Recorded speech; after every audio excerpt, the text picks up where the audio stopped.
आता पाहूया टॉप 9 मोठ्या बातम्या। मनसेनेते अविनाश जाधवांनी केलेल्या मारहाणीचा सीसीटीव्ही व्हायरल। सराफाच्या मुलाला मारहाण करतानाचा सीसीटीव्ही समोर। अविनाश जाधवांवर आधीच खंडणीचा गुन्हा दाखल। महायुतीचे उमेदवार नारायण राणेंच्या प्रचारार्थ मनसे अध्यक्ष राज ठाकरेंची आज सभा। कणकवलीमधील उपजिल्हा रुग्णालयासमोरील मैदानामध्ये सभेचं आयोजन।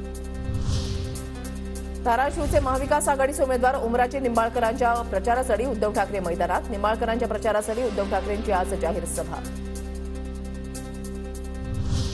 सुप्रिया सुळेंच्या प्रचारार्थ शरद पवारांची आज दौंडमध्ये सभा। बाळासाहेब थोरात, आदित्य ठाकरेंसह मवियाचे नेते उपस्थित राहणार। एकनाथ शिंदे आजपासून 2 दिवसाच्या कोल्हापूर दौऱ्यावर। इचलकरंजीमध्ये धैर्यशील मानेंसाठी शिंदेंची आज सभा, तर रविवारी कोल्हापुरात संजय मंडलिकांसाठी बाईक रॅली। देवेंद्र फडणवीसांची आज साताऱ्यामध्ये जाहीर सभा। महायुतीचे उमेदवार उदयनराजे भोसलेंच्या प्रचारासाठी संध्याकाळी सभा होणार। अजित पवारांच्या आज बारामतीमध्ये 4 सभा। डोरलेवाडी, उलवडी, कडेपठार, लोणी भापकर आणि वडगाव निंबाळकर इथे अजितदादांच्या सभा।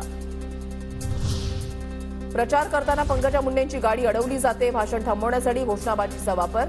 आरक्षणाच्या मागून राजकारण सुरू। धनंजय मुंडेंचा विरोधकांवर आरोप।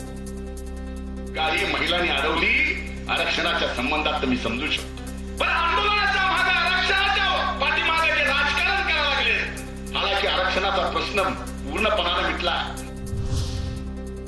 15 वर्ष खासदार, आमदार, मंत्री ही तुमचाच, मग विकास का नाही? बीडमधल्या मवियाचे उमेदवार बजरंग सोनावणेंची सत्ताधाऱ्यांवर टीका।